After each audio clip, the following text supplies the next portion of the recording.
Sobat Cahaya, kembali lagi di sini bersama Mika.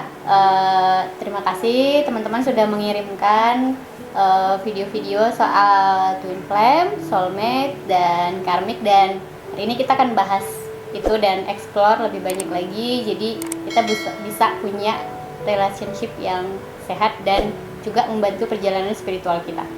Ada siapa di sini? Baba Tere kembali. Baba, wow, pink sekali ya bajunya hari ini. Pink. Dari atas ke bawah. Juga. Kita happy banget hari ini ya. Banget. Penuh cinta ya, karena Penuh kita cinta. mau bahas soal cinta hari Cinta. ini. Baba, kapan Yes. terakhir kali jatuh cinta? Kayaknya sebulan yang lalu deh. Sama anak Wanderer. Ya ikut aktivasi. Ya, wow, sebentar saya ingat-ingat. Semua. I fall in love with everybody. Oke, terus Baba mau cerita sedikit soal relationship, soal hubungan. Jadi aku kan masih muda ya, masih muda. Jadi kalau aku lihat sekarang banyak teman-teman aku yang mengalami hubungan yang dalam tanda kutip teman-teman terlihat sangat menderita dengan relationship mereka gitu.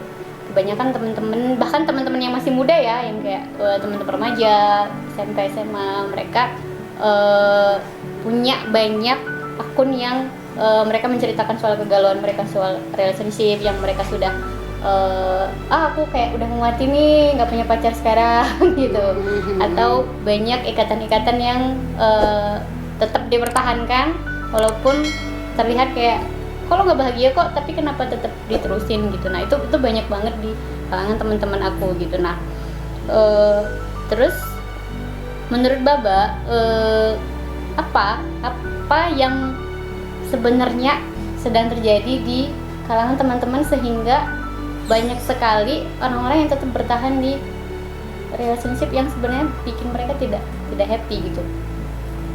baik teman, terima kasih untuk kesempatannya, Ya. sahabat Cahaya. Ya, kali ini topiknya menarik banget, relationship, karena kita adalah makhluk sosial ya, kita harus mempunyai relation. Nah, ini skopnya luas banget nih, Mika, luas banget sih ya. Jadi Baba akan membatasinya dalam konteks dimensi. Karena kan Baba berkecimpung di spiritualitas kosmologi. Ya, dan di dalam spiritualitas kosmologi itu kita bicara soal dimensi. Nah, dimensi itu nanti kita bicara lagi loh di video lain tentang Soal dimensi ya. karena membingungkan banget. Tapi kan. mungkin diceritakan sedikit aja Baba Ya. soal dimensi itu. Baik. Jadi dimensi itu adalah suatu tahapan kesadaran spiritual yang menunjukkan kita itu berada di tahap yang mana sebenarnya. Dan dia konteksnya dengan bukan saja bumi, tetapi juga semesta. Jadi konteksnya itu adalah kosmik dan kosmos. Nah, jadi kita bicarakan sesuatu yang jauh lebih besar dari sekedar bumi, apalagi Indonesia, apalagi provinsi masing-masing. Jadi ini so big. Nah, dimensi 3 itu suatu dimensi di mana pola pikirnya itu adalah yang disebut dualistik, polaristik. Bingung kan? Apa itu Baba? Jadi dualistik itu adalah kita hidup dalam dualisme, di mana dua hal yang berbeda itu kita anggap sebagai berlawanan. Jadi misalnya baik atau buruk, Ya, benar atau salah. Kamu jahat, aku baik. Betul. Kamu miskin, aku kaya. Iya. Gitu ya, hitam, putih, pinter, bodoh, dan lain-lain. Nah itu dimensi 3. Nah dalam dimensi 3 itu nanti ada konsep hakim menghakimi. Jadi kita itu hidup dengan hakim menghakimi. Jadi Termasuk dalam menjalin hubungan ya. termasuk dalam menjalin hubungan relasi itu bahwa lalu yang satu benar, yang satu pasti salah. Jadi kalau istrinya baik banget lalu suaminya selingkuh, yang salah pasti istrinya. Kenapa dia baik banget sehingga suaminya selingkuh? Mencari perempuan yang tidak Mencari baik. perempuan yang tidak baik karena bosan sama yang baik misalnya ya. Jadi dia selalu kontradiktif dan sangat menghakimi, dan kalau kita pun terluka ya sudahlah, memang mungkin takdir kita itu Ya, sudah digariskan. digariskan. Jadi itu dimensi 3. Nah kalau dimensi 5 itu si kontradiksinya nggak ada. Kita itu hidup dalam satu kesatuan, oneness istilahnya. Baik dan buruk, benar dan salah, cantik dan jelek. hitam dan putih. Feminim dan maskulin. Nah, kita mau bicara soal feminim dan maskulin lebih dari gender. Jadi dimensi 5 itu dia suatu dimensi yang udah nggak bertentangan lagi satu sama lain. Sama baik. Malah sebenarnya nggak ada baik nggak ada buruk. Dia netral. Gitu loh. Jadi misalnya nih si suaminya selingkuh karena istrinya baik banget. Berarti perjalanan suami yang selingkuh itu nggak salah. Oke. Susah ya. Karena mungkin dia harus melewati si perselingkuhan itu untuk perjalanan spiritual dia. Untuk suatu alasan yang lebih besar. Nah, si istrinya belum tentu juga benar, belum tentu juga baik. Karena nggak tahu jadi karena si kebaikan itu bukan baik menurut dimensi 3. Oke. Jadi ini benar-benar itu namanya dimensi 5. Nggak ada yang baik, nggak ada yang buruk. Semuanya sesuai dengan jalur masing-masing. Kayak gitu.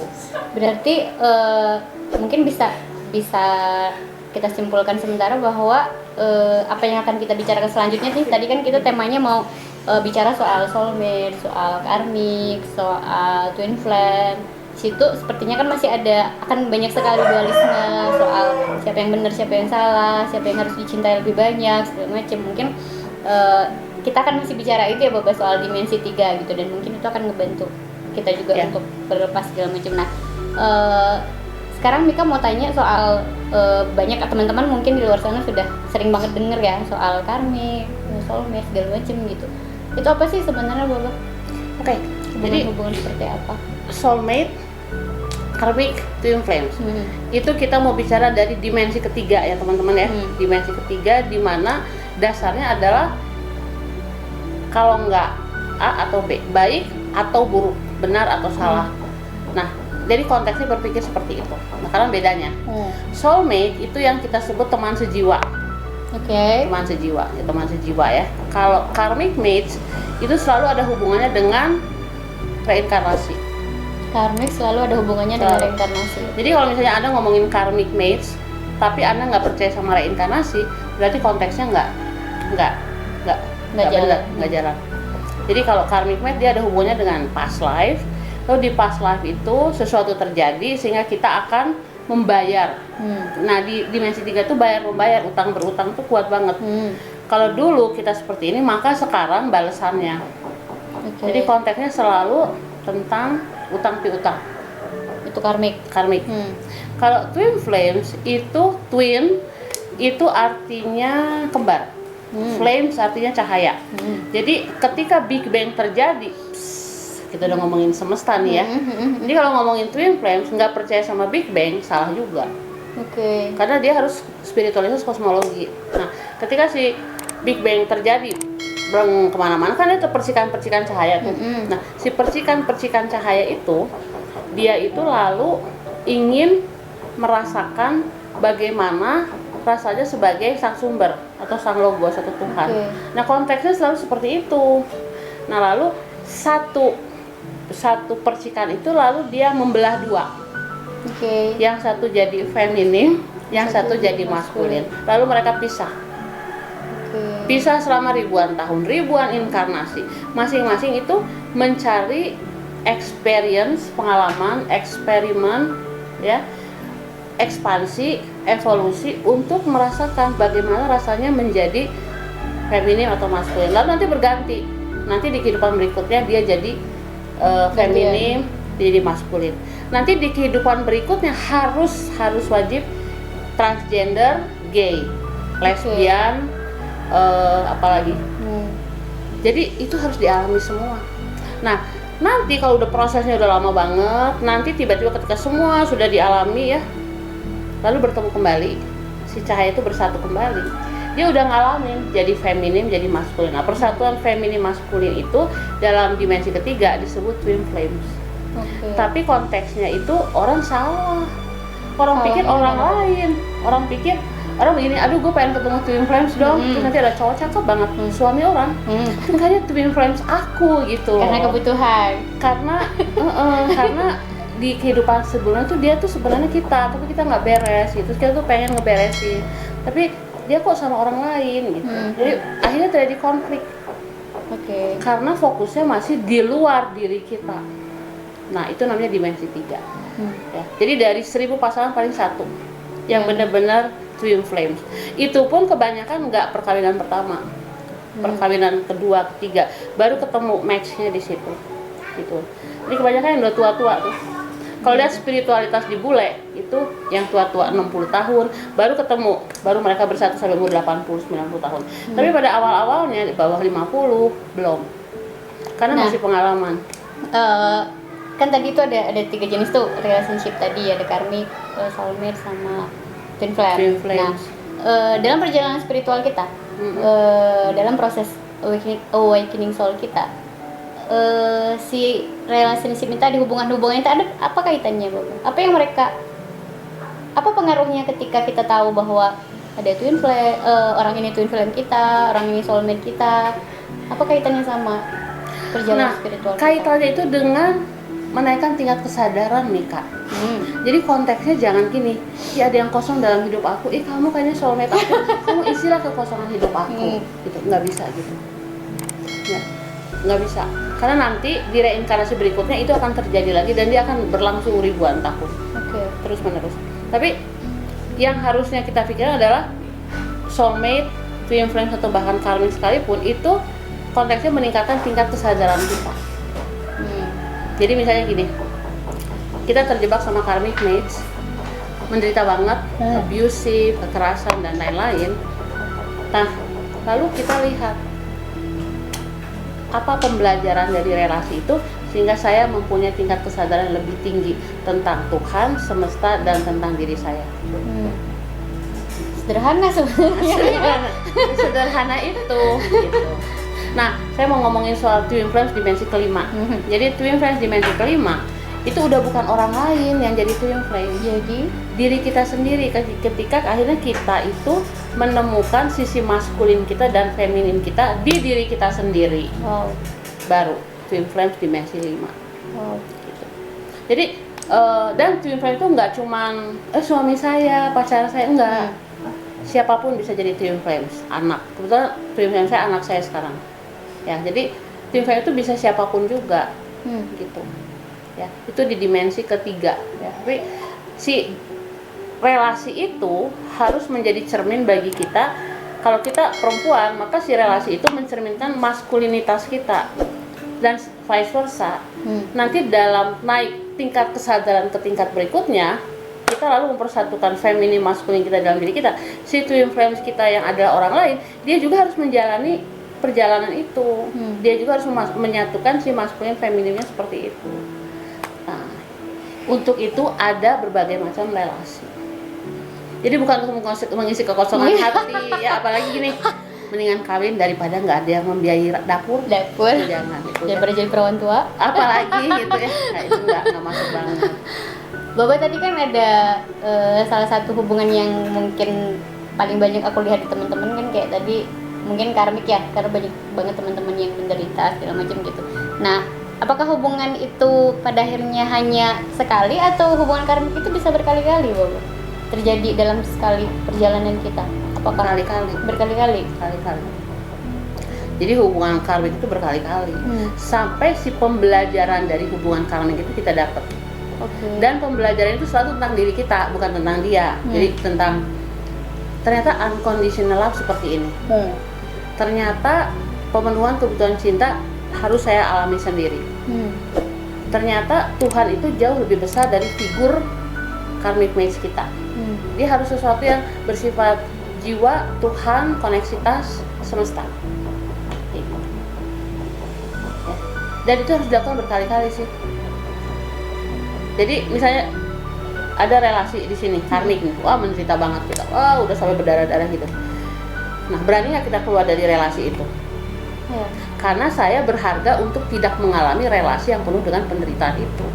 Jawabannya selalu harus begitu. Nah, lalu ternyata karena belum beres dengan si A, kita masuk ke si B. Dan tetap sama mengalami kekerasan. Bedanya si relasi A sama si relasi B itu bedanya di tenggang waktu. Jadi kalau relasi A 5 tahun disiksa, ya relasi B 3 tahun lah. Dia ada intensitas waktu yang rada berkurang lah. Baru itu namanya tingkat kesadarannya tinggi. Sampai suatu saat dia bilang gini, saya terlalu berharga untuk mengalami karmik seperti ini. Saya akan memenuhi kebutuhan cinta saya dari diri saya sendiri. baru bisa kayak gitu. Jadi teman-teman, kalau misalnya kehilangan relasi karmic match terus berpisahnya jelek, nggak apa-apa, nanti di kehidupan berikutnya diberesin. Oh gitu. It's okay. Berarti ketemu lagi dong? Nggak apa-apa. Jadi gini, biarkan dia pergi dengan masalah dia, lalu kita beresin dengan diri kita sendiri. Nggak akan ketemu lagi, di kehidupan yang akan datang nggak ketemu lagi, karena kita yang ngeberesin dengan diri kita sendiri. Jadi si karmic relasi itu selesainya bukan gini, udah ya kita udahan aja, kita saling mencintai yuk, kan gitu. Kalau memang dia harus putus, menyakitkan, oke, udah kita putus menyakitkan, dia pergi, saya pergi. Nah dalam proses pergi itu saya masuk ke dalam diri saya sendiri, lalu berdialog dengan diri saya sendiri, lalu mengatakan bahwa mulai sekarang yang mengisi kebutuhan emosional saya adalah saya sendiri. Wow. Berarti kan tadi Bapak bilang kan soal karmik itu kan nggak cuma sama pasangan doang kan? Nggak sama pacar atau suami gitu. Berarti sama mertua juga boleh. Mertua, orang tua. Boleh. Kadang-kadang kan hubungan sama orang tua kan juga banyak yang menyakiti banget gitu. Dan itu kan bisa jadi karmik. Hubungan karmik. Bisa banget. Karena mungkin si orang tua itu dalam reinkarnasi sebelumnya adalah pasangan kita yang melukai kita. Tapi satu hal yang penting ya, Mika, bahwa dalam masa transformasi ini akhirnya kita harus ngambil keputusan bahwa kita mau naik dimensi 5, kita sudah tidak mau lagi ada dalam dimensi 3 yang penuh dengan konflik. Kita stop relasi-relasi yang bersifat antagonis itu, lalu kita naik dimensi menjadi menuju pada kesatuan dengan diri kita sendiri. Nah pada saat kita bersatu dengan diri kita sendiri, kita bersatu sama setiap orang yang ada di sekitar kita, termasuk karmic mates kita. Wow. Sesederhana itu. Sederhana sekali ya. Kita masih lama. Keren ya. Keren. Dulu kan jadi aku pernah ngalamin hubungan karmik, Baba. Jadi sebuah hubungan yang pada akhirnya memaksa aku untuk memaksa aku untuk berani untuk mencintai diriku sendiri gitu. Mungkin kalau dari pengalaman Baba sendiri, apa yang membuat Baba akhirnya bisa lepas dari hubungan karmik terutama ya, karena itu kan penderitaan yang gede banget. Kalau soulmate kan oke, kita sudah happy ya sudah gitu, tapi kan banyak banget orang yang akhirnya sulit kan lepas dari orang-orang yang menyakiti mereka, orang-orang yang buat mereka menderita gitu. Kalau dari pengalaman Baba, apa yang bisa dilakukan sama teman-teman ini untuk bisa lepas dari si hubungan karmik ini dan tidak terlalu lama? Ada kan yang sampai puluhan tahun, mungkin ada yang jadi sebenarnya generasi sekarang tuh sangat beruntung loh, karena kita bisa mendiskusikan ini. Ada buku, ada YouTube, ada media sosial dan lain. Kalau dulu kan zaman saya enggak.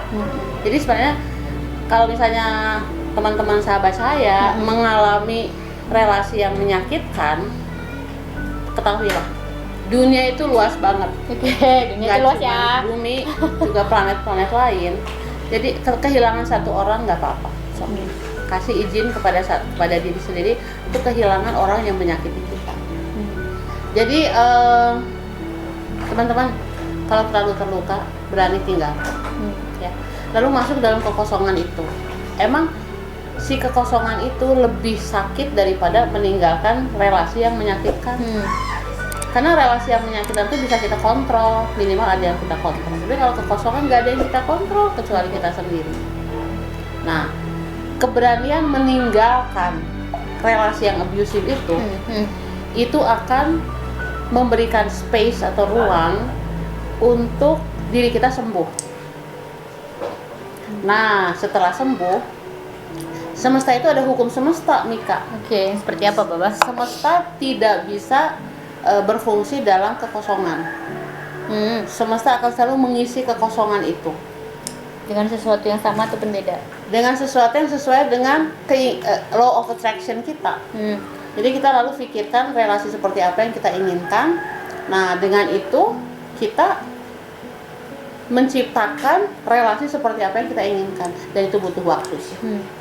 2-3 tahun lah, nggak lama sih.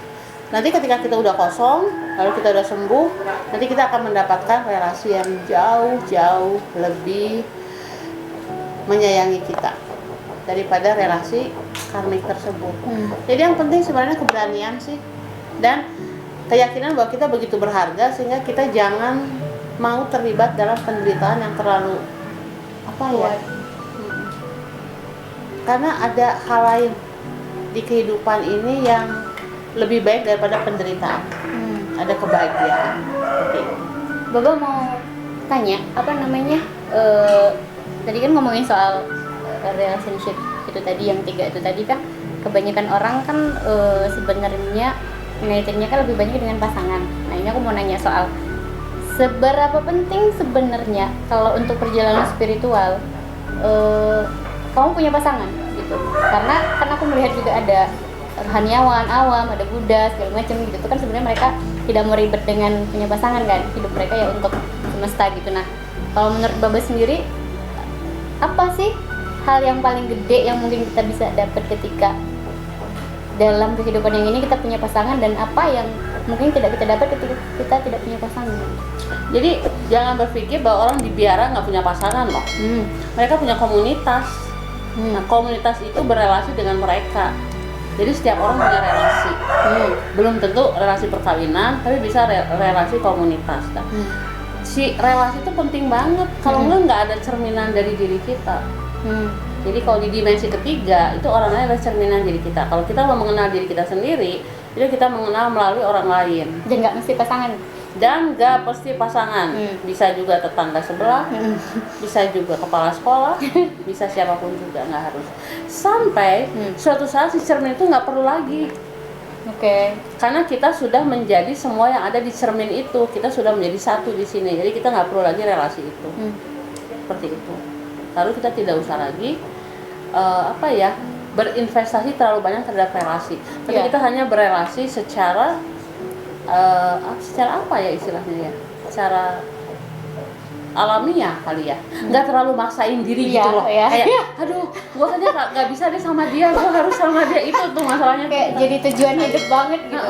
Nggak ada dia tuh susah, dia nggak WA susah, dia nggak nelfon susah, dia nggak ngirim uang dari bank susah. Dia nggak transfer uang susah, nggak sampai gitu. Nggak punya pasangan usia 25 mati gitu ya, kayak gitu. Jadi itu udah nggak lagi.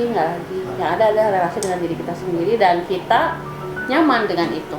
Alhamdulillah dapat pasangan lain yang lebih sayang sama kita. Tapi itu bonus, dia bukan tujuan utama. Begitu. Jadi kita tetap bisa. Tadi kan banyak orang kan takut kekosongan kayak kamu bilang tadi. Tapi sebenarnya kan pada akhirnya hubungan itu, relasi itu nggak mentok di satu hal nih yang dangkal banget, yang cuma harus pasangan gitu. Ternyata banyak banget kan kayak aku bilang tadi, komunitas segala macem, mungkin sama tumbuh-tumbuhan, sama being yang lain gitu. Jadi banyak banget relationship yang bisa menggantikan si pasangan tadi. Kecuali Starseed, Lightworker, Wanderer, semua harus melewati karmik. Oke, harus di dimensi ketiga. Nanti kalau udah sampai pada tahapan dimensi kelima, lalu kita tahu bahwa kita sebenarnya nggak punya karma, nggak ada karma. Jadi si diri kita ini ya, diri kita ini, dia itu hidup di multidimensi. Ini dimensi ini misalnya dimensi 3 gitu. Tapi di tempat yang sama secara energetik itu ada dimensi 5 kita. Dia bersamaan saat ini. Jadi kita bisa hidup di beberapa dimensi pada saat yang bersamaan. Jadi kalau di dimensi ketiga kita masih membutuhkan karmik, maka di dimensi kelima, di kekinian saat ini juga kita udah nggak butuh karmik lagi. Nah, ketika terjadi transformasi, ketika si dimensi ketiga ini berhasil bertransformasi sampai pada tingkat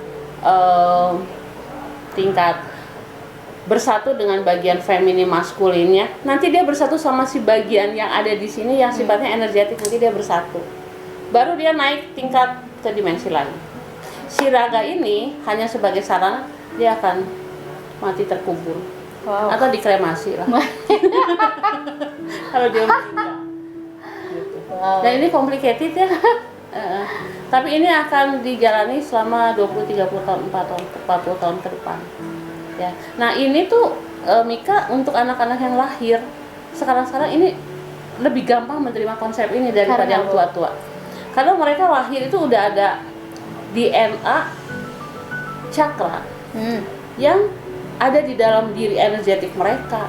Jadi udah ngerti lah, langsung oh ya kayaknya gini, cepet banget. Jadi langsung paham ya. Langsung paham. Gitu. Wow, Seru ya. Seru banget, seru banget.